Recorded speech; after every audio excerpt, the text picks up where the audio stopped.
salah paham dengan Tritunggal itu kan saudara-saudara kita Muslim.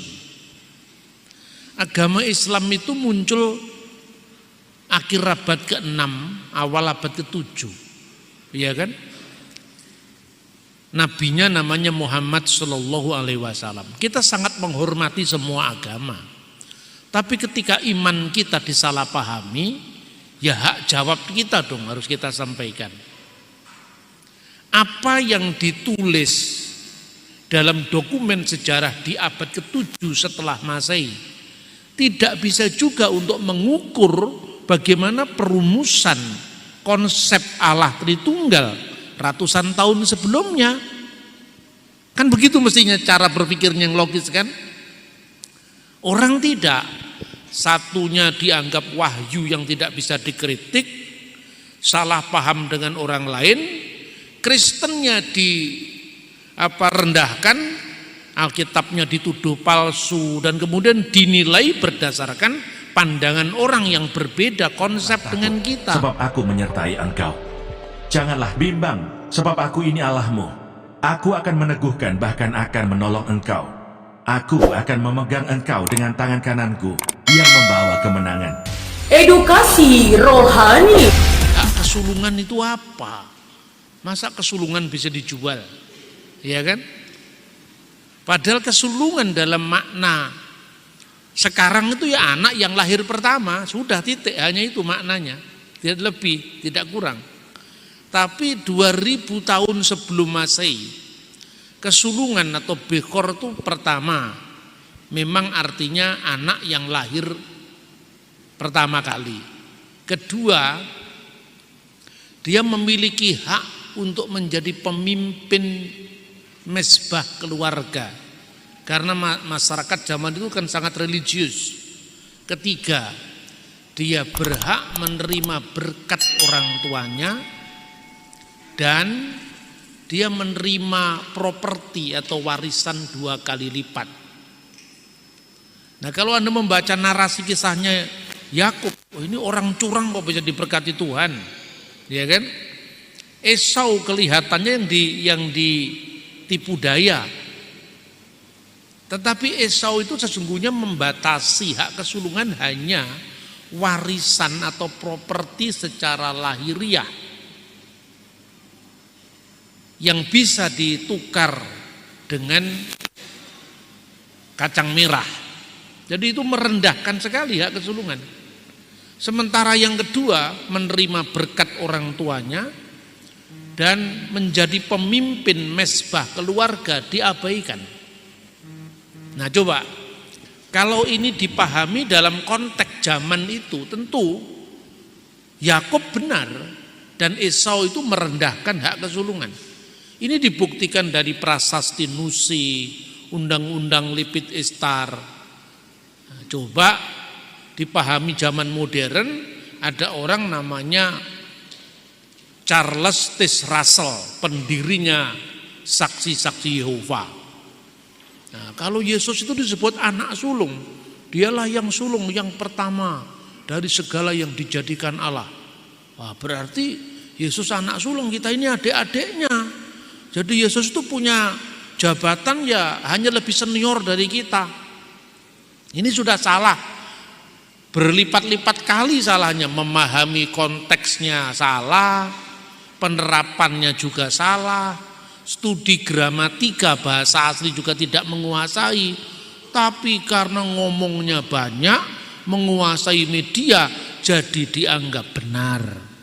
Maka sesuatu yang populer itu belum tentu benar, itu tergantung tim suksesnya siapa, kan itu kan. Nah ini loh saudara-saudara, begitu juga kalau kita memahami masalah iman, ya lebih-lebih lagi. Kita bicara tentang Tritunggal. Makanya miskonsepsi Saksi Yehova tentang Yesus sebagai anak sulung itu salah besar. Gak usah baca Alkitab aja itu salah, apalagi baca Alkitab. Makanya biasanya orang Kristen itu memisahkan antara ilmu teologi dengan ilmu-ilmu yang lain. Ini juga metodologi yang keliru. Sebab bagaimana kita bisa memahami sebuah ungkapan 2000 tahun sebelum Masehi kalau tidak melihat sumber-sumber sejarah sejaman yang bisa mengungkap istilah itu. Nah, istilah Tritunggal juga seperti itu. Biasanya yang salah paham dengan Tritunggal itu kan saudara-saudara kita Muslim. Agama Islam itu muncul akhir abad ke-6, awal abad ke-7. Iya kan?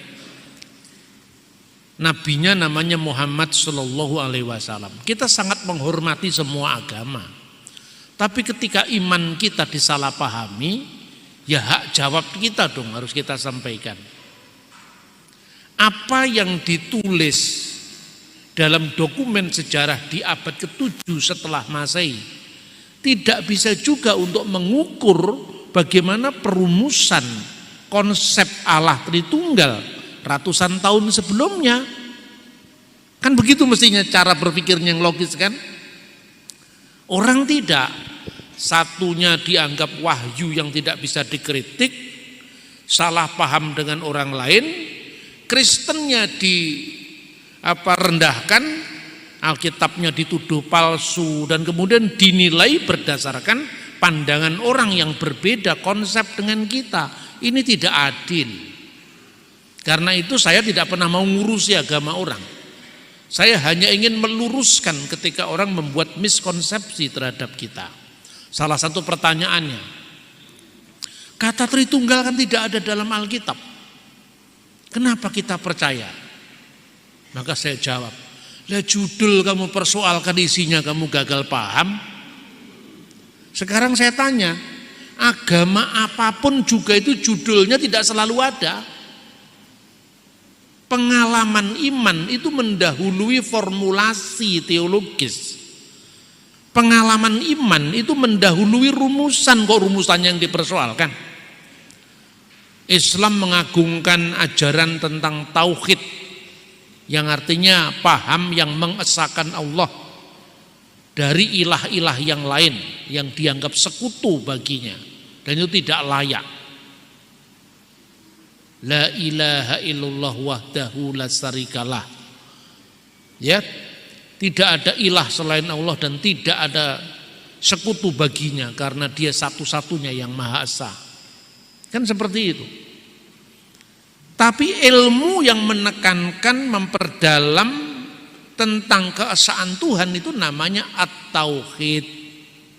Lah kata tauhid juga tidak ada dalam Al-Quran. Apa kemudian Anda mengatakan tidak usah percaya tauhid karena istilah itu tidak ada dalam Al-Quran? Masa begitu? Begitu juga kita tidak percaya dengan Tritunggal karena Tritunggal itu tidak ada dalam Alkitab. Itu mainnya kurang jauh. Coba Anda lihat agama apa yang judul teologinya ada di dalam kitab sucinya. Tidak ada. Orang Hindu menyebut teologinya Brahman Widya. Kata itu secara letterlek juga tidak ada dalam kitab Veda. Iya kan? Bahkan penamaan monoteisme, panteisme, politeisme itu kan hasil produk modern. Jangan digambarkan pada zaman Musa ada istilah tauhid. Sekalipun dalam kitab Taurat disebutkan Shema Yisrael Adonai Elohenu Adonai Echad. Dengarkanlah wahai Israel, Adonai itu Tuhan kita, Adonai Tuhan itu Esa misalnya. Tetapi kata monoteisme itu tidak ada di zaman Musa, kata tauhid tidak ada di zaman Yesus. Bahkan dalam Quran juga tidak ada judul itu. Tapi apakah itu salah? Ya enggak salah, wong itu substansinya ada, ajarannya ada, inti pengajarannya jelas dalam kitab suci, yaitu benar. Tapi judulnya tidak ada. Maka sekarang jangan tanya judul, pahami isinya, kan begitu. Nah ini soal istilah tauhid. Istilah tauhid itu sejajar dengan monoteisme. Itu baru ditemukan di abad 17 oleh seorang ahli namanya Henry Moore. Dia mengatakan monoteisme itu adalah paham yang percaya tentang adanya satu Tuhan. Ketika kemudian disusun kamus bahasa Ibrani dan bahasa Arab, kata monoteisme dalam bahasa Inggris itu dialih aksarakan dalam bahasa Ibrani monoteism. Lalu diartikan apa maknanya monoteism? Dalam entrinya yang berbahasa Ibrani ditulis emunat hayikhud, percaya kepada keesaan, atau emunah biluhi ikhad, percaya kepada Allah yang esa. Sampingnya pakai bahasa Arab ditulis al-iman bi ilahin wahid, iman kepada Tuhan yang esa atau at-tauhid. Jadi istilah ini produk-produk modern, saudara-saudara. Makanya jangan judul dipersoalkan. Tapi dari manakah kita mengenal istilah Tritunggal? Ya, istilah itu baru muncul tahun 180-an Masehi. Diucapkan oleh siapa? Oleh seorang bapak gereja dari Antioquia, Syria. Namanya adalah Martheophilus al-Antaki, Theophilus dari Antioquia. Dia menyebutnya dalam bahasa Yunani triados, yaitu Trinitas. Trinitas itu bahasa Latin, bahasa Yunaninya triados. Apa itu triados? Ho theos, Allah, ke ho logos auto, dan firmannya, ke tes sepias auto, dan kebijaksanaannya, yaitu roh kebijaksanaannya. Maka kata auto yang menunjukkan kepada himself, ya, kehologos auto dan firmannya, berarti nya itu menunjuk kepada siapa? Menunjuk kepada hotheos. Berarti keberadaannya hanya satu, yaitu Allah. Tapi dalam Allah yang satu itu ada firman-Nya, ada roh kebijaksanaannya, atau ada roh kudus-Nya. Nya itu menunjuk kepada yang satu tadi. Dalam yang satu itu ada firman-Nya, ada roh kebijaksanaannya. Itu tahun 180. Tapi apa sebelum itu tidak ada Trinitas? Baca dulu sejarah gereja. Karena iman kepada Trinitas itulah orang rela mati, kehilangan nyawanya demi iman yang dipegangnya. Martir yang bernama Polikarpus dari Smyrna, Polikarpus dari Smyrna. Ini salah satu pemimpin awal dari 7 jemaat yang dicatat dalam kitab Wahyu. Dia disuruh menyangkal Yesus. Dia ditangkap di biara tempat dia berdoa oleh seorang perwira Romawi. Di dalam kereta itu disampaikan, "Bapak, kenapa kau tidak kerjasama dengan saya ajalah? Saya tidak tega sebetulnya nangkap Anda. Sudah tua kan, umurnya 80 tahun. Tak satu kali pun dia pernah mengecewakan aku. Dia pilih mati ketimbang menyangkal Yesus." Dalam eksekusinya ketika dia dibakar, Polikarpus memuja Allah Tritunggal. Dia mengatakan, "Untuk inilah wahai Bapa surgawi, aku datang dan memberikan diriku seutuhnya," kira-kira seperti itu, "demi engkau, bagi engkau, dan imam surgawimu yang kekal Yesus Kristus dan Roh Kudus, segala hormat kemuliaan bagimu. Amin." Dia pilih mati ketimbang menyangkal Yesus yang dihayatinya dalam konteks Bapa surgawi, imam surgawi yang kekal, dan Roh Kudus segala hormat kemuliaan baginya selama-lamanya. Jadi dia menyembah Allah yang disebut Bapa surgawi setara dengan penghormatannya, penyembahannya kepada imam surgawi yang kekal Yesus Kristus dan Roh Kudus. Semua data sejarah awal gereja, bahkan sebelum yang namanya konsili, menegaskan keesaan Tuhan sekaligus sentralitas Yesus Kristus dan Roh Kudus dalam persekutuan ilahi itu. Jadi orang-orang begitu lancangnya mengatakan Yesus jadi Tuhan baru tahun 325. Heboh karena tim suksesnya lebih banyak. Kita menjadi minder karena itu. Padahal Anda cukup membaca buku sejarah. Hasil konsili Nikea, Konstantinopel, Efesus itu datanya tercatat. Orang-orang atau para uskup yang hadir dicatat namanya juga. Dalam liturgi gereja ortodok Koptik, liturgi Basilius.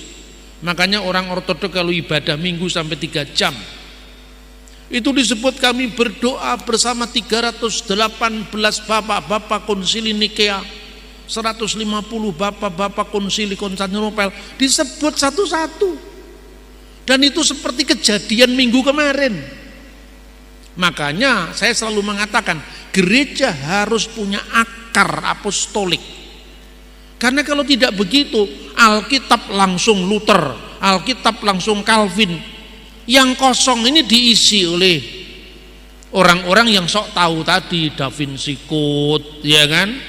Ada yang lancang mengatakan Yesus baru dilantik jadi Tuhan tahun 325.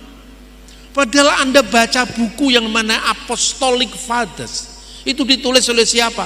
Ditulis oleh murid-muridnya para rasul. Misalnya Ignatius dari Antioquia, itu muridnya Rasul Petrus. Lah Anda membaca Petrus datang ke Antioquia di Galatia pasal 2. Tapi kenapa pikiran kita mandek? Kira-kira muridnya yang dididik Petrus di Antioquia siapa saja ya orangnya? Ada enggak dokumennya? Kan mestinya begitu kan? Tapi karena kita ini sudah terpotong dari akar sejarah. Biasanya kan orang Protestan tidak punya santo-santo, yang punya hanya santoso kan? Akibatnya semua tokoh-tokoh gereja awal yang tidak tercatat dalam Alkitab dibuang oleh gereja Protestan. Ini kerugian besar karena kita kehilangan sejarah selama ratusan tahun. Hanya gara-gara supaya tidak mirip dengan Katolik. Kita harus melakukan kembali rekonsiliasi sejarah, memaafkan sejarah, menatap masa depan bersama.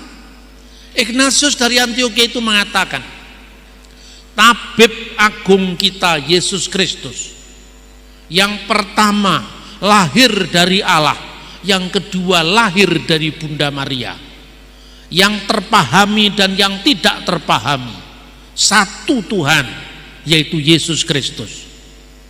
Ek Theos ke ek Marias, yang lahir dari Allah sekaligus lahir dari Bunda Maria. Ketika konsili Nikea diselenggarakan, itu kan hanya reaksi terhadap kelompok bidat yang namanya Arius.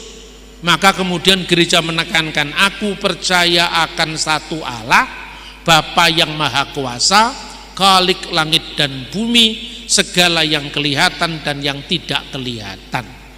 Kalau diterjemahkan bahasa Arab juga bunyinya sama, yaitu ilahun wahid, nu'min bi ilahin wahid, Allahul ab, tubid al-kul, qolikus sama'i wal ard, kullu mayuro wa ma la yuro.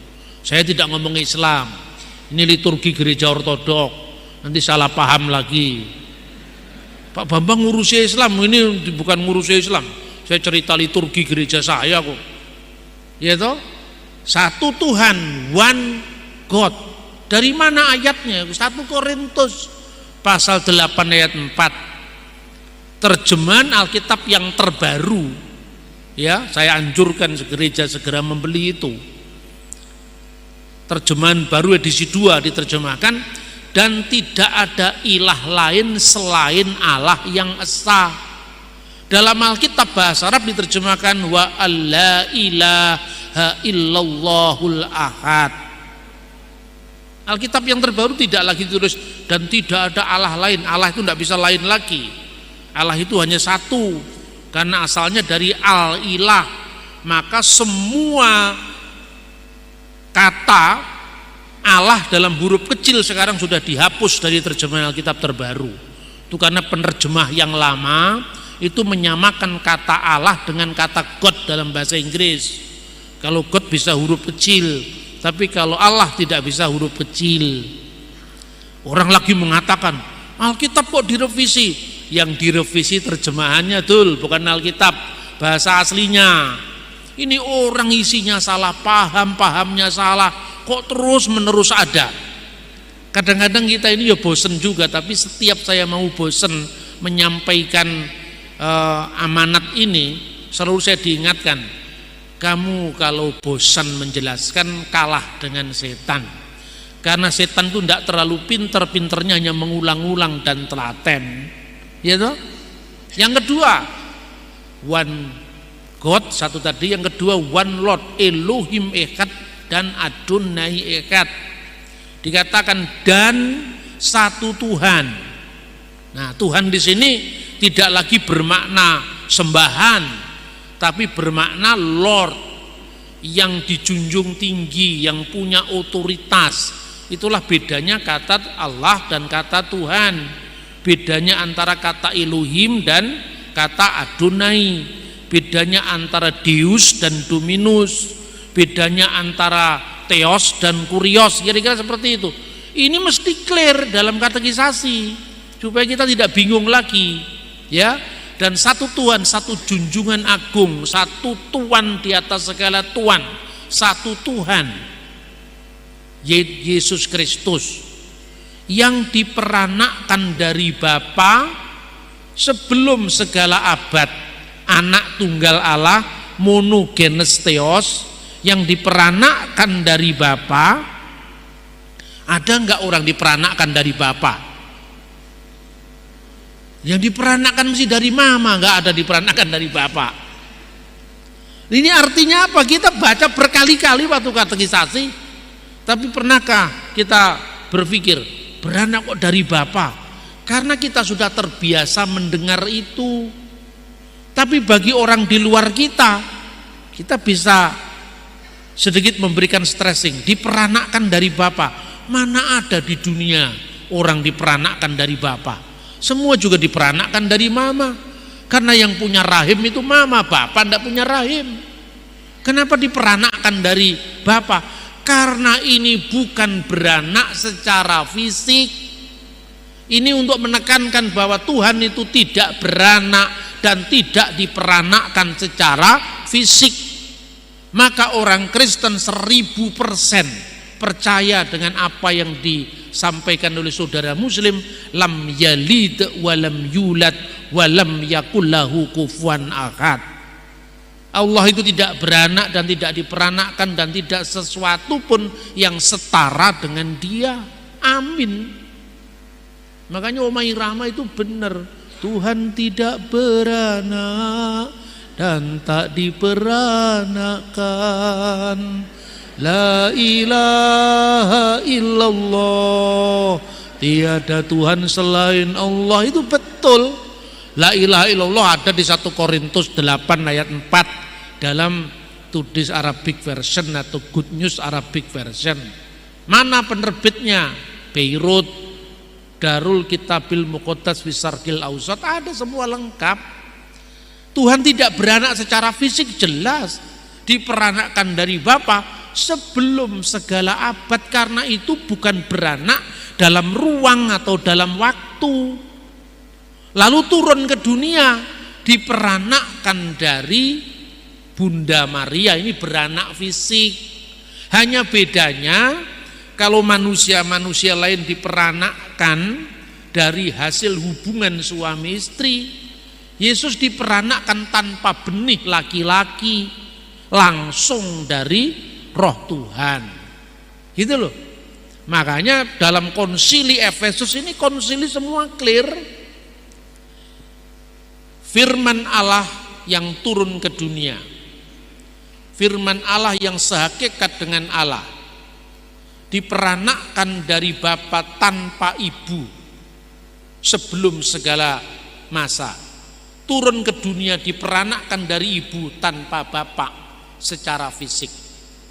Jadi wulida minal ab ilahan biduni dilahirkan dari bapa secara ilahi tanpa seorang ibu. Turun ke dunia lahir dari ibu tanpa seorang bapak, untuk menekankan bahwa Yesus itu benar-benar anak Allah, benihnya benih surgawi, bukan anaknya Yusuf. Terlalu mudah sebetulnya untuk memahami itu kalau kita paham konteksnya, kan gitu kan. Nah baru kemudian dalam kemanusiaannya itu, ya, Yesus itu mati di kayu salib pada masa pemerintahan Pontius Pilatus, kemudian pada hari ketiga bangkit di antara orang mati, naik ke surga, duduk di sebelah kanan Allah Bapa yang Maha Kuasa, dan akan datang dari sana untuk menghakimi orang yang hidup dan orang mati. Itu bicara tentang kristologinya. Lalu aku percaya kepada Roh Kudus. Roh Kudus itu asalnya dari mana? Yohanes 15 ayat 26. Yang keluar dari Bapa, maka menjadi Tuhan yang menghidupkan, yang keluar dari Bapa, yang bersama Bapa dan Putra disembah dan dimuliakan. Clear. Sebelum ada konsili universal yang namanya konsili oikumenis tahun 325 dan konsili oikumenis di Konstantinopel sekarang Istanbul, Turki, tahun 381. Itu setiap gereja lokal tuh punya pengakuan iman waktu itu. Nah, pengakuan iman di gereja lokal itu dibawa sebagai bahan ke konsili. Jadi bukan baru muncul tahun 325. Sejak gereja muncul ya gereja sudah punya pengakuan iman. Dan pengakuan iman tertua itu Yesus adalah Tuhan. Seperti himnenya Filipi itu, ya. Lalu pengakuan iman lokal di Roma itu yang disebut pengakuan iman rasuli. Makanya di gereja timur tidak dikenal pengakuan iman rasuli, karena itu pengakuan iman gereja barat khususnya Roma. Pengakuan iman Kaisarea itu pengakuan iman gereja di Yerusalem. Semua pengakuan iman rasuli, pengakuan iman Kaisarea itu dijadikan bahan pada konsili oikumenis. Nah, pengakuan iman Kaisarea itu menimbulkan salah paham itu. Karena disebutkan Yesus itu adalah anak sulung yang mendahului segala sesuatu. Itu yang dibawa oleh Arius. Ketika Arius tebar pesona, dia bahasanya saya ini playing victim dia, seolah-olah teraniaya. Nah, pertama kita tidak paham teologisnya, kedua kita juga tidak paham sejarahnya. Karena kalau kita baca sejarah gereja itu cuma sambil lari, bahkan sekilas saja, tidak pernah. Bukan hanya sambil lalu, kalau sambil lalu masih lumayan lah, masih bisa sambil minum kopi, makan pakpyong. Tapi ini sambil lari, tidak sempat makan pakpyong dia, ya kan? Sambil lari itu.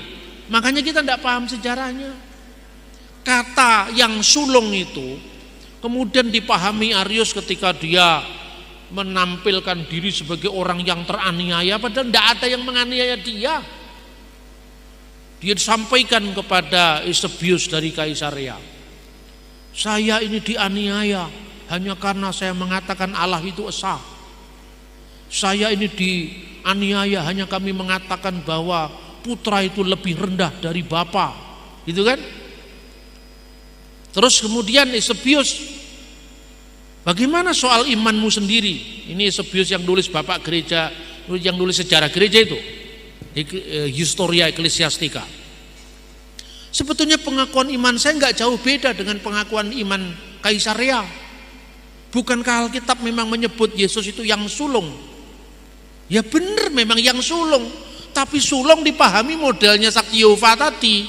Jadi saksi Yehova itu bentuk modern dari Arius itu loh. Zamannya Arius dia sudah pakai kalimat itu.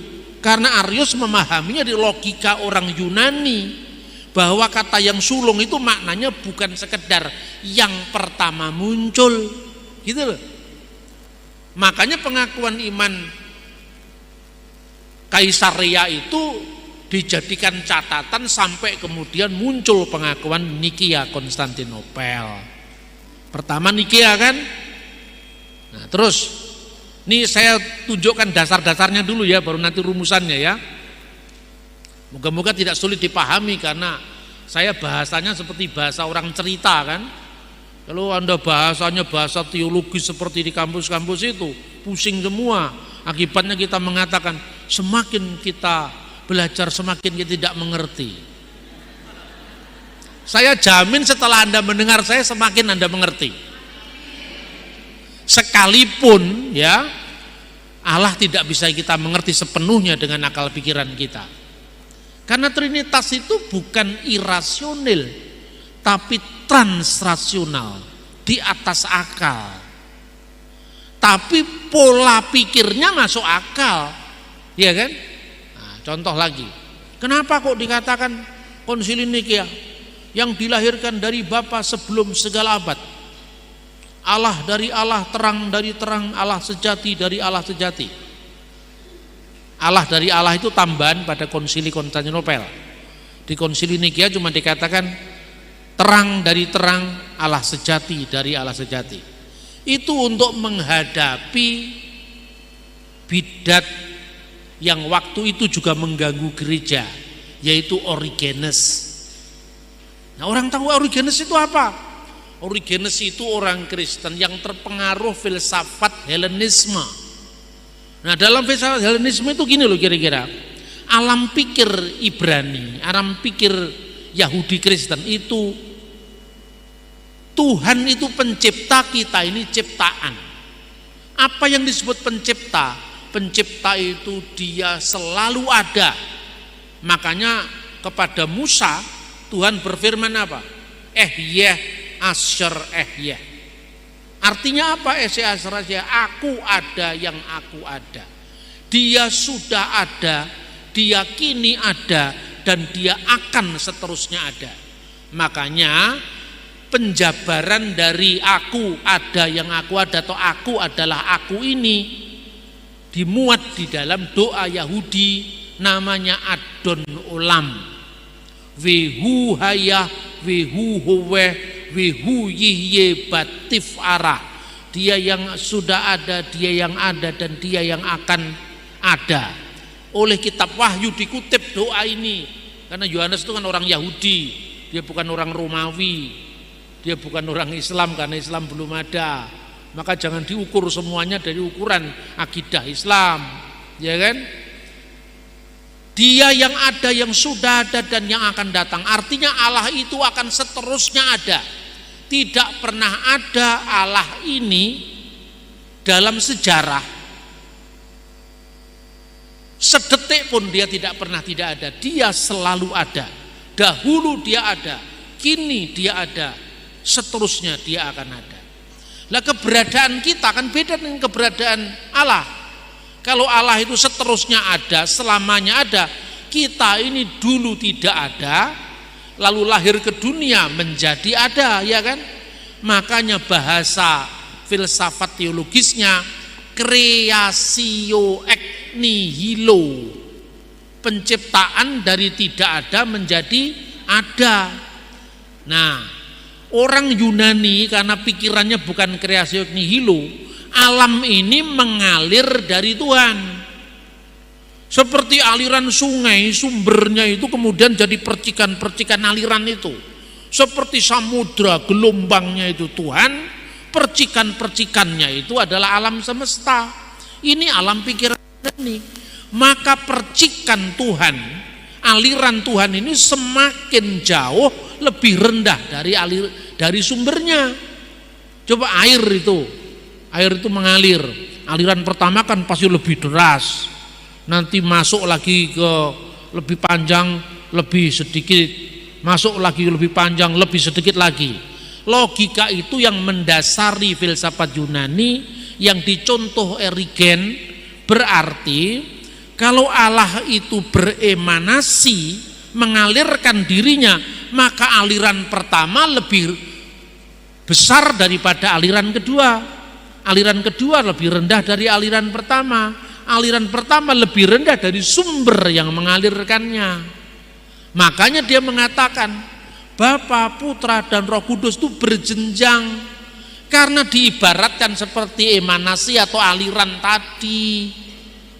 Maka gereja menghadapi itu dengan mengatakan terang dari terang, seperti sinar matahari yang keluar dari sumber matahari, maka dia tidak terkurangi hakikatnya.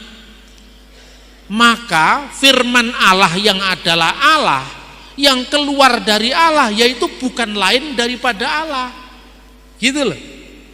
Nah, yang kedua, dilahirkan tidak diciptakan. Jadi saya cuma ngomong dari pengakuan iman panjang itu loh, nggak pakai sumber-sumber lain saya. Dilahirkan tidak diciptakan. Kenapa? Karena firman Allah itu sebelum keluar dari Allah, apa artinya firman keluar dari Allah itu? Allah menyatakan diri lewat firman-Nya. Karena tidak seorang pun yang pernah melihat Allah. Makanya kemarin saya protes gambar itu. Gambar Allah Bapa, rambutnya putih, lebih senior, putranya rambut hitam, ya kan? Terus di atasnya Roh Kudus. Itu bukan gambar teologis, itu gambar ngawurnya orang Eropa. Kan orang Eropa itu kan terlalu bebas, segala-galanya bebas kan? Orang Kristen tidak melihat Alkitab, tapi hanya lihat gambarnya seniman. Makanya gambar itu saya haramkan, itu Allah tidak bisa digambar. Karena jelas sekali dalam Alkitab tidak seorang pun pernah melihat Allah. Loh, tapi Yesus kok digambar, Pak? Tapi ya, anak tunggal yang di pangkuan Bapa, dialah yang menyatakannya. Yang bisa digambar itu wujud inkarnasi Allah ke dunia. Jadi kemanusiaan Yesus yang digambar. Tapi Allah Bapa, wujud Allah tidak bisa digambar, karena tidak seorang pun pernah melihat Allah. Lah Roh Kudus bentuk burung merpati. Alkitab tidak pernah mengatakan burung merpati itu Roh Kudus. Alkitab mengatakan Roh Kudus dalam bentuk burung merpati. Ini yang namanya teopania, penampakan ilahi. Bukan setiap ada burung merpati itu adalah Roh Kudus. Nah, kalau begitu kan kacau, nanti ada Roh Kudus goreng. Makanya bahasa teologis itu berbeda dengan bahasa sehari-hari, saudara-saudara. Ya. Nah, kemudian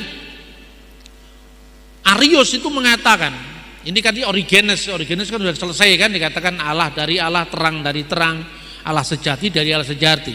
Sinar yang keluar dari matahari ya sehakikat dengan matahari. Ya kan? Panas yang keluar dari sumber matahari ya sehakikat dengan matahari. Karena apa? Itu satu hakikat, maka homoousios bahasa teologisnya itu. Lah, si Arius mengatakan homoiousios, mirip loh. Kalau mirip sekarang begini, katanya Arius. Makanya rame itu gereja waktu itu. Ada waktu di mana firman Allah, di mana anak Allah pernah tidak ada.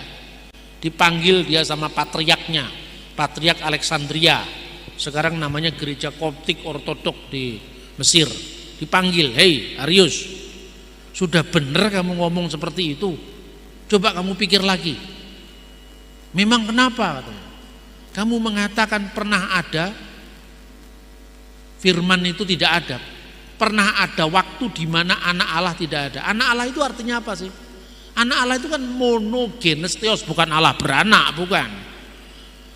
Allah menyatakan diri lewat firman-Nya, maka firman Allah yang kekal itu dikiaskan dengan anak Allah. Lalu Arius mengatakan ada waktu di mana anak Allah tidak ada. Nah, sekarang anak Allah itu firman Allah. Kalau kamu mengatakan ada waktu firman Allah pernah tidak ada, lah berarti kan Allah pernah ada tanpa firman-Nya. Ayo sekarang, dulu Allah ada dulu kan, wujudnya, eksistensinya. Belum ada firman, karena Arius mengatakan ada waktu firman Allah tidak ada. Lah waktu Allah belum punya firman itu berarti pernah tidak maha kuasa. Waktu Allah belum punya firman berarti dia tidak bisa mencipta. Waktu Allah belum punya firman berarti tidak punya hikmat. Loh, masa Allah kok seperti ini? Maka tidak bisa, itu salah. Firman Allah harus kekal dengan Allah. Tidak pernah ada waktu di mana Allah ada tanpa firman dan tanpa rohnya. Itulah kira-kira logikanya gereja waktu itu. Jadi logikanya gereja itu sangat brilian karena dituntun Roh Kudus. Yang lain-lain ini nggak tahu dituntun sama siapa itu. Karena biasanya ya orang yang tidak terlalu cerdas itu banyak bertingkah, itu persoalannya. Ini seperti Arius ini. Ketika dikonfirmasi, coba kamu tanyakan. Kalau firman pernah tidak ada, berarti ada waktu di mana Allah itu pernah ada tanpa firmannya. Sudah kamu pikir itu logika itu? Marah dia, ditegur. Tapi karena dia pengkhotbah yang karismatik dan tim suksesnya banyak, makanya dia khotbah di pasar-pasar di Alexandria. Lalu dipanggil lagi, sini, kamu itu selesaikan dulu kalau punya pendapat, jangan begitu. Dia sudah dikasih dalam sinode lokal, tapi dia menolak.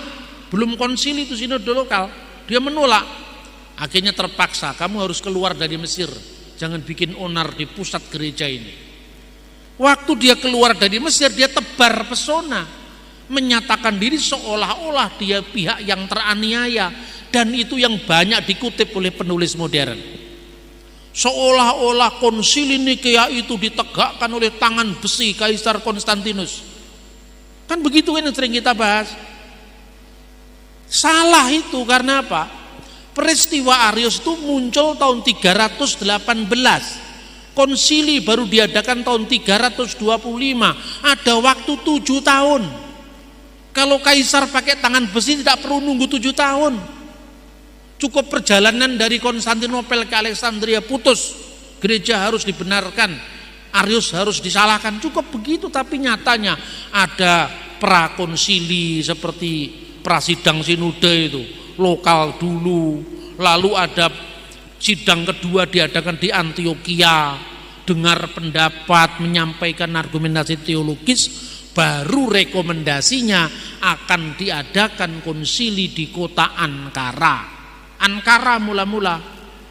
Tapi tiba-tiba ketika tiba di bulan Mei tahun 325, Kaisar berubah lagi. Kaisar katakan, jangan di Ankara. Kenapa Kaisar? Karena Ankara itu uskupnya namanya Marcellus, itu anti-Arian. Supaya lebih netral, sudah kasih aja di istana musim panas saya. Lalu diadakan di istana musim panas Kaisar di kota Nisea. Nisea itu sekarang Iznik.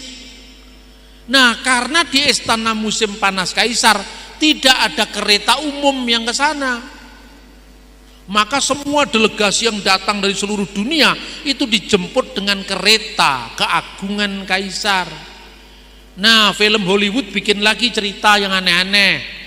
Nyatanya itu banyak diikuti oleh pembaca modern. Makanya tim suksesnya lebih kuat tadi. Dia mengatakan, coba untuk memaksakan pendapat bahwa Yesus Tuhan, Kaisar sampai menyediakan fasilitas kereta kerajaan untuk datang ke konsili Nikea. Terus saya jawab, kamu bacanya nggak lengkap sih. Itu kan istana musim panas Kaisar, tidak ada angkutan umum. Yang ada memang istananya Kaisar, ya keretanya Kaisar, makanya dijemput satu-satu karena tidak ada mikrolet waktu itu. Itu difitnahkan juga kepada sejarah gereja. Kemudian atas voting hanya 3 orang yang tidak setuju. Jadi bukan karena penindasan Kaisar, Arius diasingkan karena apa? Konsekuensi hukum itu yang harus dilakukan. Ketika dia diasingkan, 1 bukunya dia dibakar. 1 bukunya Arius yang dibakar. Jadi tidak benar kalau dikatakan konsili Nikea membakar Alkitab apokrif. Ini ngawur lagi ceritanya. Saya kalau ceritakan ke sana kemari supaya Anda ngomong Trinitas tapi yang lain-lain dapat juga. Ya toh? Dan pikiran kita supaya tidak terlalu lelah dengan rumusan. Maka saya ceritakan sejarahnya seperti apa. bikin isu Alkitab yang tidak cocok dengan perjanjian baru dibakar. Itu sumber dari mana itu? Bahwa pada waktu Kaisar sudah dijelaskan bahwa konsili itu menghendaki bahwa Arius itu salah. Karena itu putusan bulat. Kaisar tidak berdaya, sudah kalau begitu. Tapi jaga baik-baik ya, supaya pasokan gandum dari Alexandria tidak macet ke ibu kota negara. Kan politikus kan mikirnya begitu. Jarang politikus mikir teologi kan. Nah, akhirnya apa? Habis pulang Hosius, pemimpin sidang itu. Pemimpin sidangnya namanya Hosius, pulang ke Spanyol. Tinggal satu orang yang menjadi tim suksesnya Arius, pendukungnya Arius, namanya Eusebius dari Nikomedia. Kemudian dia mengatakan, Kaisar, supaya adil, coba lihat, pertimbangkan kembali hukuman terhadap Arius. 10 tahun setelah itu, kelompoknya Eusebius dari Nikomedia ini merapat sekali ke Kaisar. Kaisar Konstantin kan labil. Kalau ngomong tentang aset dia tidak labil. Kalau ngomong properti dia cerdas, tapi begitu ngomong rumusan teologis labil dia. Lalu Arius dibebaskan kembali dari pengasingan. Difitnahlah Athanasius sebagai pemimpin gereja di Alexandria. Katanya dia menghalang-halangi pasokan gandum dari Alexandria ke ibu kota negara.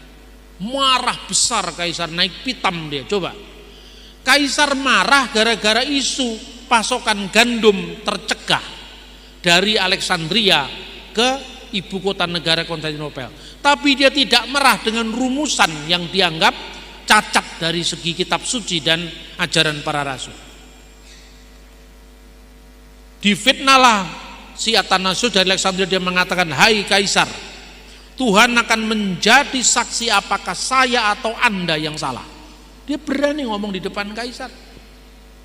10 tahun setelah peristiwa itu diadakan konsili lokal dari kaum Arian yang akhirnya membalik argumentasi, di mana yang namanya Arius dibenarkan dan Athanasius dibuang ke pengasingan. Jadi yang dibuang ke pengasingan bukan Arius. Arius dibuang ke pengasingan itu karena putusan konsili. Tetapi Athanasius dibuang ke pengasingan oleh Kaisar karena bujukan subjektif, karena dituduh mencegah pasokan gandum dari Alexandria ke Konstantinopel. Nah, setelah itu apa yang terjadi? Arius dengan dukungan sah dari pemerintah, ini sejarah konsili Nikea supaya Anda tahu. Dengan dukungan dari pemerintah Konstantinopel dalam Kaisar Konstantin mendesak agar uskup atau patriark Konstantinopel mencabut pemberhentian jabatan presbiteros, jabatan kependetaan lah kalau istilahnya Protestan, dari Arius. Patriark Alexandria menolak. Patriark Konstantinopel dipaksa untuk harus diakui kembali Arius ini masih berada di jalan yang benar. Itu Kaisar yang memaksakan. Tapi sang patriark tidak mau keluar dari ruang doanya. Dia mengatakan, dia berdoa menurut catatan sejarah, Tuhan, siapakah aku ini? Aku hanya gembala dari domba-dombamu yang lemah. Saya tidak mungkin menghadapi orang besar seperti Kaisar, penguasa dunia ini. Dia berdoa tidak pernah mau keluar dari ruang doanya sampai Arius dan tim suksesnya tadi termasuk Eusebius dari Nikomedia menggedor-gedor pintu, karena hari Minggu mereka tiba di Konstantinopel, pintu gereja, gerbang gereja ditutup, tidak bisa masuk. Arius khotbah di luar sambil mengejek bahwa tidak mungkin seorang Yesus yang adalah Tuhan dilahirkan seorang perempuan dan seterusnya. Dia mengejek. Di tengah-tengah khotbahnya yang berapi-api sambil mengejek ketuhanan Yesus tadi, tiba-tiba perutnya sakit. Ini dicatat oleh sejarawan Historia Ecclesiastica, judulnya Socrates Scholasticus. Nah, sumbernya sudah saya sebutkan. Kemudian dia masuk ke kamar mandi. berjam-jam tidak keluar karena semua pengikutnya sudah menunggu penerusan khotbahnya. Tiba-tiba tim suksesnya dia namanya Eusebius Daikasiara menggedor pintu, tapi tidak ada suara. Pak Pendeta kira-kira seperti itu, atau bos, atau suhu, ada apa dengan dirimu? Kenapa tidak keluar-keluar? Didobraklah pintu itu. Ternyata Arius mati di kamar mandi. Makanya sejarah matinya Arius itu perlu diungkap. Jangan bikin fitnah, Kaisar memaksakan pendapatnya supaya Yesus jadi Tuhan. Itu sumber sejarah dari mana itu? Nah, ini kelemahannya gereja modern, karena akar sejarahnya tidak runut, tidak urut, tidak kronologis.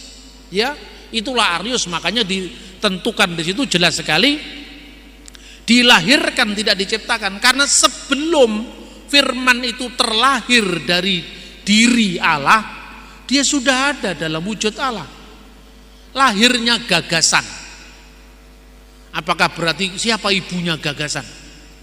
Bung Karno lah yang melahirkan gagasan Pancasila. Makanya lahirnya Pancasila. Siapa ibunya Pancasila? Kan hanya orang primitif yang tanya kata kelahiran harus lewat fisik itu. Lahirnya ide, lahirnya Pancasila, lahirnya gagasan, itu kan semuanya metafisik. Jadi kalau ada yang tanya, kalau Tuhan punya anak, siapa bidannya? Ingat, orang primitif lewat, orang primitif lewat. Masa kata lahir harus diartikan dengan beranak secara fisik? Lahirnya Pancasila 1 Juni 1945. Siapa ibunya Pancasila? Siapa bidannya Pancasila? Masa begitu? Ketika gagasan itu lahir, sebelumnya gagasan sudah ada dalam pikiran. Gitu loh. Inilah lahir dari Bapa sebelum segala abad. Ya. Nah, ini kira-kira sejarah konsili, dan kemudian refleksi inilah yang oleh gereja dipuja sebagai Holy Trinity. Triados, Tritunggal Maha Kudus, ya. Nah, bagaimana refleksi kitab sucinya? Kan selalu orang mengatakan itu tidak ada dalam kitab suci. Siapa bilang? Begitu Bapak Ibu membaca teks Alkitab, buka yang pertama kitab Bereshit, kitab Kejadian, ayat 1, pasal 1, bunyinya apa? Pada mulanya Allah menciptakan langit dan bumi. Bereshit bara Elohim, ada kata Elohim, et hasamayim ve etza aret, Allah. Ayat 2, VH aret, dan bumi itu hayitah dalam keadaan tohu wabohu, gelap gulita dan kosong. Vhosek alpinetehom, dan kegelapan menutupi samudra semesta. Dalam terjemahan terbaru, terjemahan lama samudra raya, artinya samudra purba yang melingkupi semesta itu. Wiruah Elohim, dan roh Allah merakefet alfinihamayim. Roh Allah itu sumber hidup dalam diri Allah yang tersalurkan untuk menghidupi ciptaan.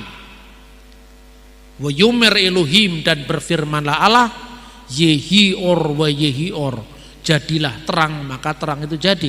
Jadi Allah, firman Allah, dan roh Allah. Roh Allah itu di mana adanya?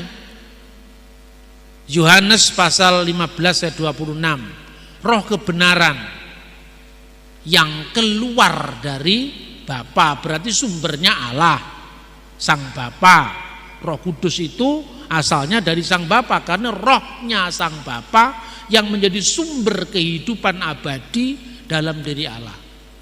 Lalu firman Allah dari mana asalnya? Yohanes pasal 8 ayat 22. Apabila Allah itu Bapamu, kamu mengasihi aku, sebab aku keluar dan datang dari Allah. Aku yang keluar dari Allah itu tentu bukan Yesus manusia, kemanusiaannya Yesus, tapi aku yang keluar dari Allah itu firman Allah yang keluar dari Allah. Dan firman Allah itu sebelum keluar dari Allah sudah satu dengan Allah, tanpa awal, tanpa akhir, Makanya disebutkan pada mulanya adalah firman, dan firman itu bersama-sama dengan Allah, dan firman itu adalah Allah. Clear toh? Roh Kudus itu diumpamakan seperti roh manusia ada dalam diri manusia. Begitu juga roh Allah menyelidiki segala sesuatu yang terdalam dari diri Allah. 1 Korintus pasal 2 ayat 10 sampai dengan ayat 11. Jelas sekarang. Bapa, Putra, dan Roh Kudus. Bagaimanapun juga asalnya ketika kita bolak-balik perjanjian lama, yang ada Allah, firman Allah, roh Allah. Elohim, dafar Elohim, ruah Elohim. Elohim, dafar Elohim, ruah hakodes. Selalu ada 3 itu. Tapi 3 itu hubungannya apa? Belum dijelaskan. Makanya Paulus mengatakan rahasia yang didiamkan selama berabad-abad, tapi bahannya sudah ada. Kemudian Yesus ketika perintah untuk mengabarkan Injil, jadikanlah semua bangsa muridku dan baptiskanlah mereka dalam nama Bapa dan Putra dan Roh Kudus. Kata yang diterjemahkan dalam nama itu bentuknya tunggal. In the name, bahasa aslinya esto onoma. Tidak pernah ditulis esto onomata, demi nama-nama, hanya satu nama. Nama dalam teologi Ibrani itu adalah eksistensi yang dinamakan. Makanya kehilangan nama berarti kehilangan eksistensi.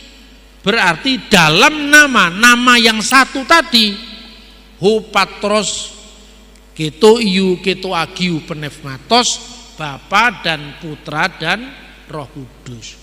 Maka sejak zaman gereja mula-mula, bukan hanya pada tahun 325-381, Polikarpus memuja Allah Tritunggal. Sampai kemudian dalam kidung-kidung gereja disebutkan kemuliaan bagi Bapa, Putra dan Roh Kudus sekarang dan selalu serta sepanjang segala abad. Kalau Anda mendengar pujian itu di Libanon, bunyinya seperti apa? Al-masdu lillahi walibni wa ruhil kudus al-ana wa kulu awanin wa ila tahridahirin. Amin.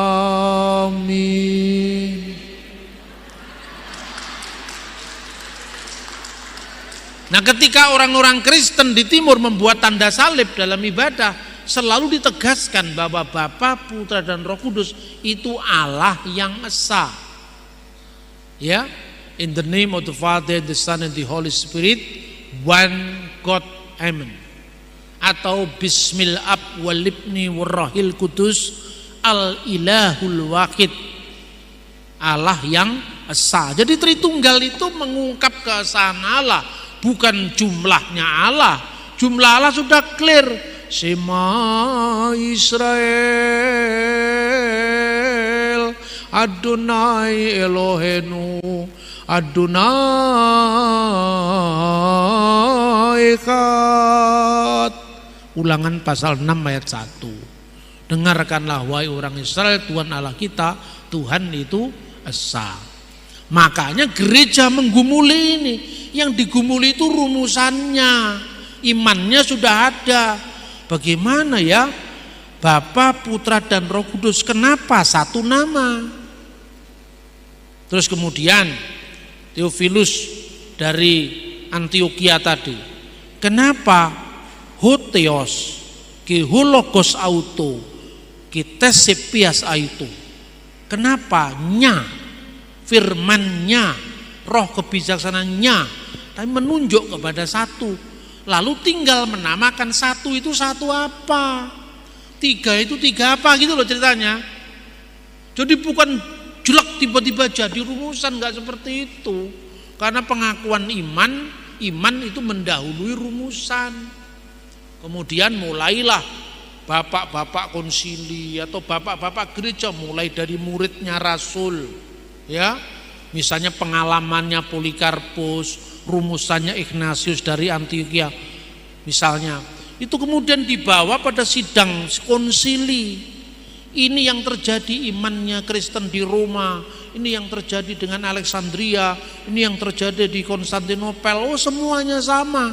Padahal kita tidak pernah janjian. Kenapa kita semua memuja Bapa dan Putra dan Roh Kudus? Kenapa para martir ini lebih baik menyerahkan nyawanya ketimbang harus menyangkal Bapa dan Putra dan Roh Kudus?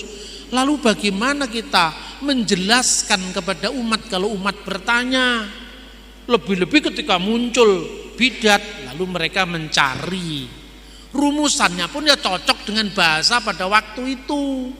Ya kan, misalnya satu nama, itu satu apa? Satu keberadaan.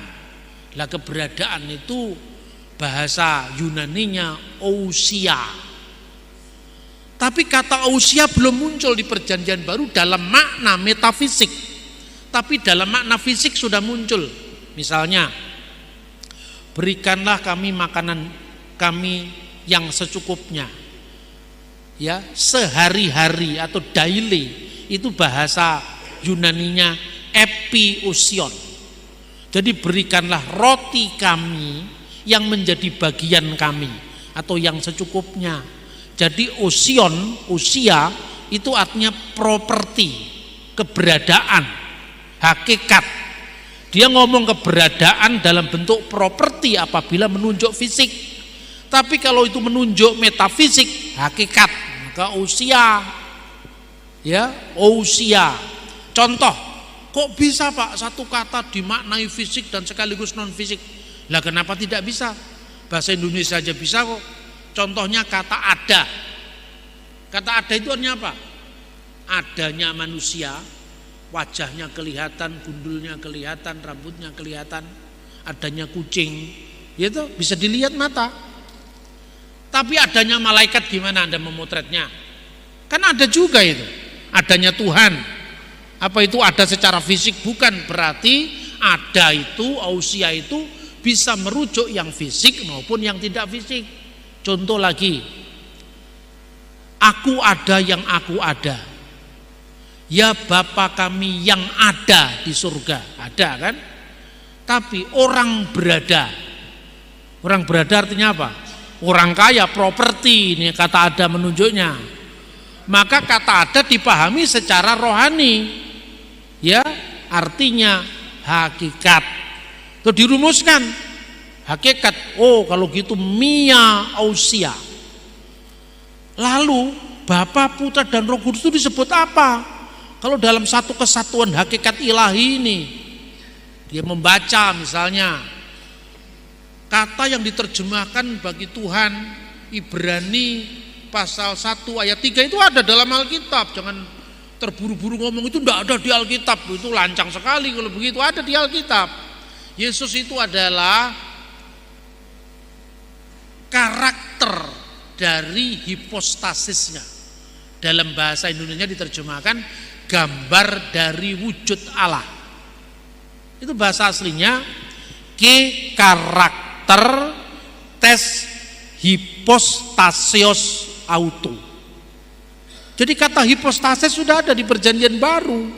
Ibrani pasal 1 ayat 3. Lalu hipostasis ini dalam King James Version diterjemahkan, persona. Maka karakter, his personality, dari personanya. Makanya satunya tadi apa? Yang menyatukan Bapa, Putra dan Roh Kudus itu ousia. Maka mia ousia, tres hipostasis. Nah, kata ini harus saya sampaikan. Kemudian diterjemahkan dalam bahasa Latin. Hipostasis itu kan hipo dan stasi, berdiri di bawah. Jadi bagian dari, gitu loh kira-kira. Dari apa? Dari ousia tadi. Memang ini bahasa teologis ya agak sulit-sulit dikit lah, tapi didengarkan saja sudah ada pahalanya ini. Jangan merasa sulit dulu ya. Ini harus saya ungkap, karena tidak saya ungkap nanti kalau bahasanya ditangkap salah di luar, dipikir nanti nggak ada di Alkitab, ya kan? Terus diterjemahkan dalam bahasa Latin apa? Terjemahkan dalam bahasa Latin una substantia tres personae. Una, satu substansi dalam 3 persona. Persona ini yang diterjemahkan dalam bahasa Inggris personality, person, ya kan? Tapi ini belum berhenti, masih koma. Persona ini apa ya, sama dengan persona Bambang, persona Jokowi, persona Ahok enggak sama. Karena kalau personanya Jokowi, personanya Ahok itu psychological personality, satu sama lain terpisah. Tapi kalau personanya Allah ditelangkan oleh Tertullianus, una substantia tres persona diskresi non separati, bisa dibedakan. Bapa, Putra, dan Roh Kudus itu berbeda. Bapa bukan Putra, Putra bukan Roh Kudus. Nggak usah terlalu dianggap sulit. Ya memang pikiran saya bukanlah saya, tapi bagian dari saya. Pikiran saya berbeda dengan roh saya, tapi bagian dari saya, gitu loh. Nah kemudian Bapa, Putra, dan Roh Kudus itu disebut diskresi, bisa dibedakan, non separati, tidak bisa dipisahkan. Distingsi, masing-masing punya kekhasan, non divisi, secara tak terbagi. Jadi tidak sama dengan pribadinya manusia. Kalau pribadinya manusia, Yohanes bersama dengan Matius. Apakah Yohanes adalah Matius? Bukan. Nah, saksi Yehova datang ke rumah-rumah Kristen dengan gayanya yang sok tahu. Coba baca di mana ayatnya, Pak? Ada, Yohanes 1 ayat 1. Pada mulanya adalah firman, dan firman itu bersama-sama Allah. Stop dulu, Pak. Kenapa stop? Coba bandingkan. Yohanes bersama-sama dengan Markus. Apakah Markus adalah Yohanes? Bukan. Kalau gitu firman itu bersama-sama dengan Allah. Firman kalau gitu Allah apa bukan? Mestinya ya bukan ya. Nah mulai gitu, rontok satu, mulai wah saksi Yehova bener juga ya. Bukan bener, karena pikiranmu yang tidak terbiasa dengan metafisika.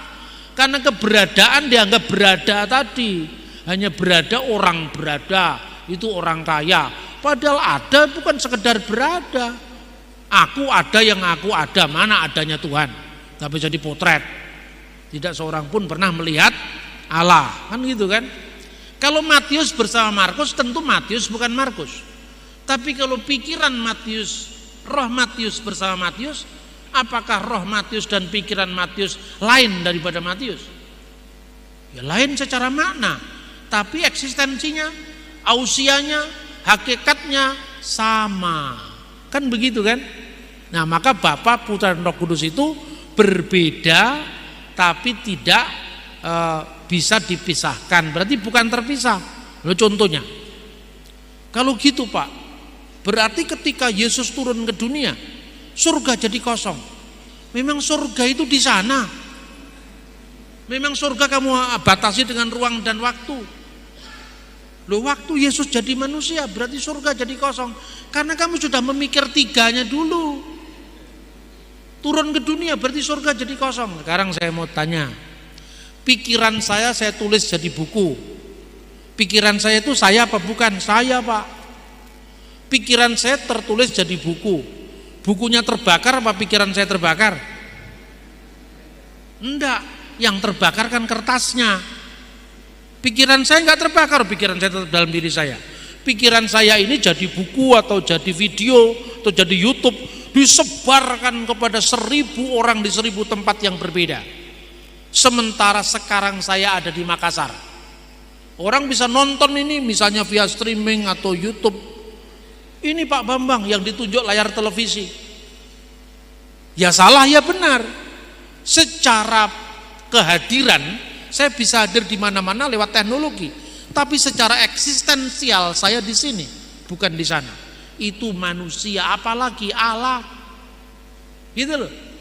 Contohnya sekarang, Tuhan beserta dengan orang yang beriman. Berapa jumlah orang beriman di Makassar? Katakanlah ada 500.000 orang beriman. Berarti di 500.000 tempat yang berbeda-beda, Tuhan jumlahnya berapa? 1. Berarti satu Tuhan di 500.000 tempat yang berbeda-beda, pada saat yang sama Tuhan menyertai mereka. Pertanyaannya, apakah Tuhan jadi 500.000? Oh tidak Pak, Tuhan tetap satu. Iya toh? Nah sekarang pertanyaannya, berarti esa itu penting apa tidak? Untuk komitmen kita penting. Ketika kita menegaskan Tuhan itu Maha Esa, kita mau mengatakan kita tidak mengabdi kepada yang lain. Kita tidak mengabdi pada mamon. Kita tidak mengabdi kepada dunia. Kita hanya mengabdi kepada satu Tuhan. Gitu loh. Tetapi itu ditarik mundur dulu.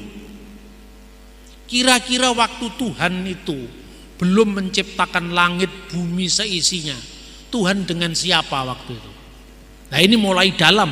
Semakin malam ini nggak lama lagi saya ceramah, tapi semakin lama biasa semakin dalam.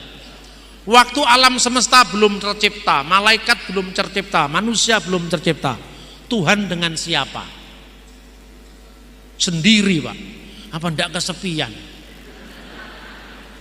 Coba pikir, ini mikir sambil guyon nggak apa-apa.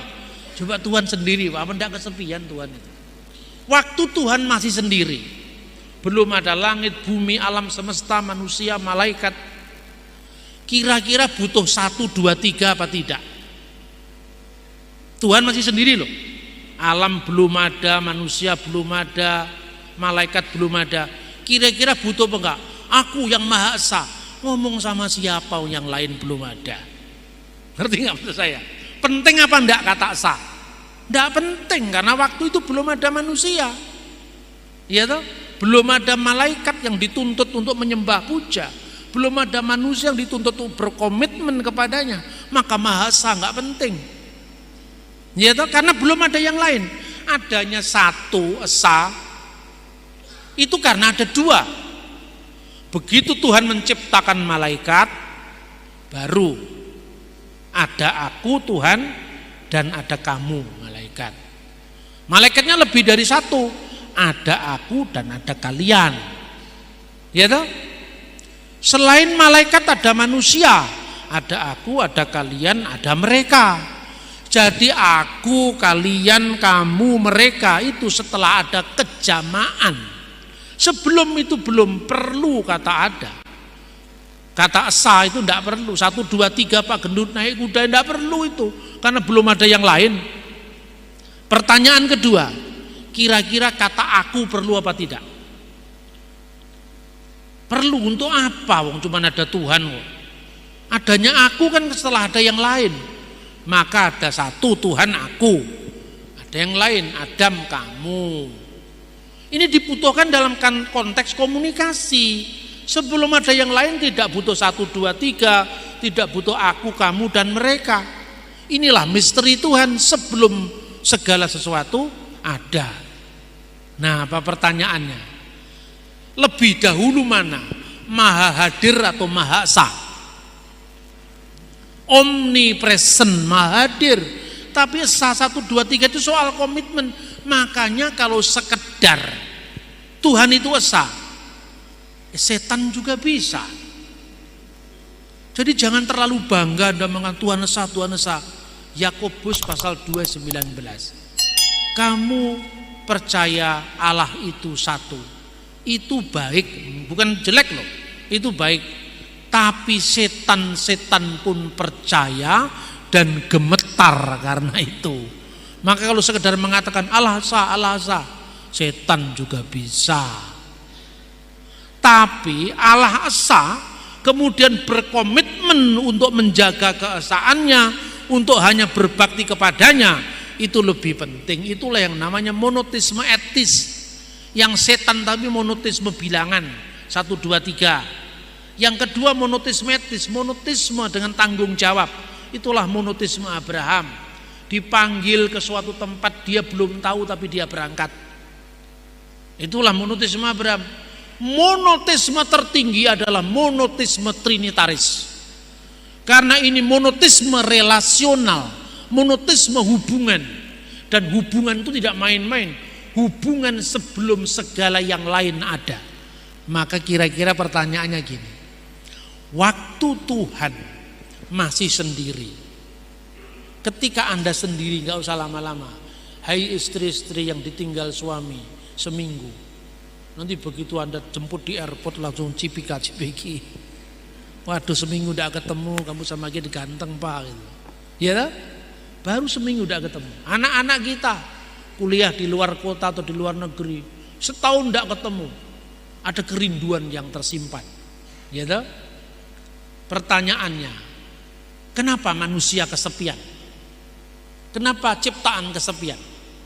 Karena satu eksistensi, satu wujud hanya memiliki satu pusat kesadaran, sehingga dia tidak bisa berbagi pada pusat kesadaran yang lain. Makanya ada kesepian. Kesepian itu kan menyiksa, saudara-saudara. Kesepian itu mendera jiwa kita. Maka sebabnya ada nyanyian, sunyi sepi sendiri tanpa dirimu lagi. Kenapa sampai ada lagu itu? Karena Anda sendiri. Bayangkan ketika sebelum ada ciptaan Tuhan sendiri, apa tidak kesepian? Kalau Tuhan sama dengan manusia, pribadinya terbatas, dia pasti kesepian. Dan kesepian itu bukan sifatnya Tuhan. Tetapi karena satu ousia tadi memiliki lebih dari satu hipostasis, satu ousia itu lebih dari memiliki satu pribadi, pusat kesadaran, maka tidak ada kesepian dalam Tuhan. Hubungan antara Bapa, sumber, putra itu yang diperanakkan dari sumber yang satu, dan roh yang dikeluarkan dari sumber yang satu, itu hubungan dinamis dalam keabadian. Bahasa kerennya para teolog dinamakan perikoresis, saling mendiami. Karena saling mendiami ada hubungan kasih kekal. Saya bertanya, Allah itu kasih Pak. Apakah itu kekal? Ya kekal. Allah itu kasih. Yang dikasihi siapa? Manusia Pak. Tidaklah aku ciptakan engkau agar kamu mengenal aku, katanya aliran kebatinan Jawa. Tuhan menciptakan manusia supaya dikenal, katanya aliran kepercayaan. Supaya dikenal, iya. Berarti Tuhan butuh aktualisasi diri, karena dia butuh yang lain. Selama Tuhan belum memiliki yang lain, Tuhan dilanda oleh kesepian seperti Yunisara. Ya kan? Lalu kasih itu kan butuh sasaran kasih supaya tidak bertepuk sebelah tangan. Bapa itu sumber kasih, putra itu yang dikasih, dan ada kasih yang disalurkan adalah Roh Kudus. 2 Tawarikh pasal 7. Api turun dari langit, nyanyian syukur.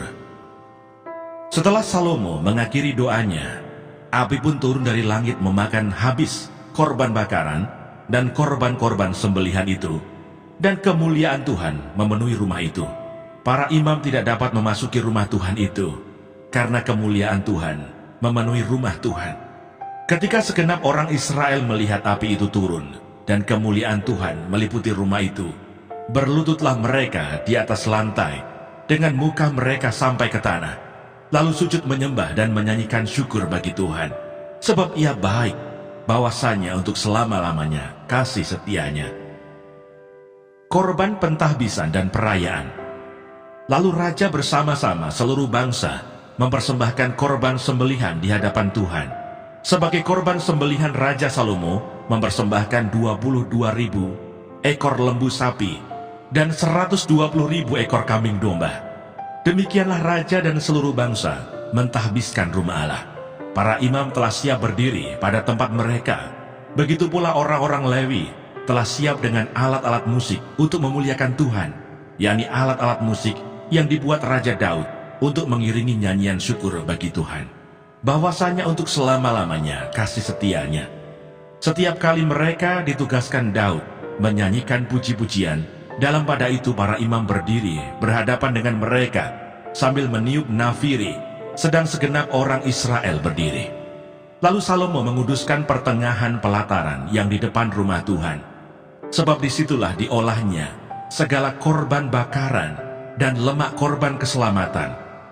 Sebab mezbah tembaga yang dibuat Salomo tidak dapat memuat korban bakaran dan korban sajian dan segala lemak korban. Dan pada waktu itu juga Salomo mengadakan perayaan Pondok Daun selama 7 hari bersama-sama dengan seluruh Israel, suatu jemaah yang amat besar dari jalan masuk ke Hamat sampai ke sungai Mesir. Pada hari yang ke-8 mereka mengadakan perkumpulan raya, karena mereka telah merayakan pentahbisan mezbah selama 7 hari, dan perayaan Pondok Daun selama 7 hari. Pada hari yang ke-23, bulan ke-7, disuruhnya bangsa itu pulang ke kemah-kemah mereka sambil bersuka cita dan bergembira atas kebaikan yang telah dilakukan Tuhan kepada Daud, kepada Salomo, dan kepada orang Israel umatnya. Tuhan menampakkan diri kepada Salomo untuk kedua kalinya. Demikianlah Salomo menyelesaikan rumah Tuhan dan istana raja, dan berhasil melaksanakan dalam rumah Tuhan dan dalam istananya segala sesuatu yang timbul dalam hatinya. Kemudian Tuhan menampakkan diri kepada Salomo pada malam hari dan berfirman kepadanya, "Telah kudengar doamu, dan telah kupilih tempat ini bagiku sebagai rumah persembahan. Bila mana aku menutup langit sehingga tidak ada hujan, dan bila mana aku menyuruh belalang memakan habis hasil bumi, dan bila mana aku melepaskan penyakit sampar di antara umatku, dan umatku yang atasnya namaku disebut merendahkan diri, berdoa, dan mencari wajahku, lalu berbalik dari jalan-jalannya yang jahat, maka aku akan mendengar dari surga dan mengampuni dosa mereka, serta memulihkan negeri mereka." Sekarang mataku terbuka dan telingaku menaruh perhatian kepada doa dari tempat ini. Sekarang telah kupilih dan kukuduskan rumah ini, supaya namaku tinggal di situ untuk selama-lamanya. Maka mataku dan hatiku akan ada di situ sepanjang masa.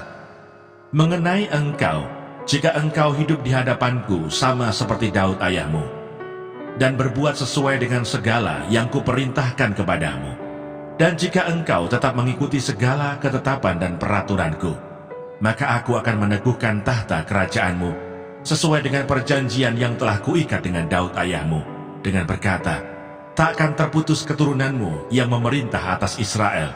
Tetapi jika kamu ini berbalik dan meninggalkan segala ketetapan dan perintahku yang telah kuberikan kepadamu, dan pergi beribadah kepada Allah lain, dan sujud menyembah kepadanya, maka aku akan mencabut kamu dari tanahku yang telah kuberikan kepadamu, dan rumah ini yang telah kukuduskan bagi namaku akan kubuang dari hadapanku, dan akan kujadikan kiasan dan sindiran di antara segala bangsa.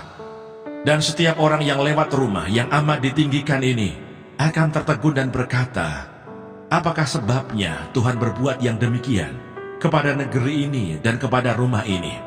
Maka orang akan berkata, "Sebab mereka meninggalkan Tuhan, Allah nenek moyang mereka, yang membawa mereka keluar dari tanah Mesir, dan sebab mereka berpegang pada Allah lain, dan sujud menyembah kepadanya, dan beribadah kepadanya. Itulah sebabnya Ia mendatangkan segala malapetaka ini ke atas mereka. Sebab aku menyertai engkau. Janganlah bimbang, sebab aku ini Allahmu. Aku akan meneguhkan, bahkan akan menolong engkau. Aku akan memegang engkau dengan tangan kananku yang membawa kemenangan." Edukasi rohani.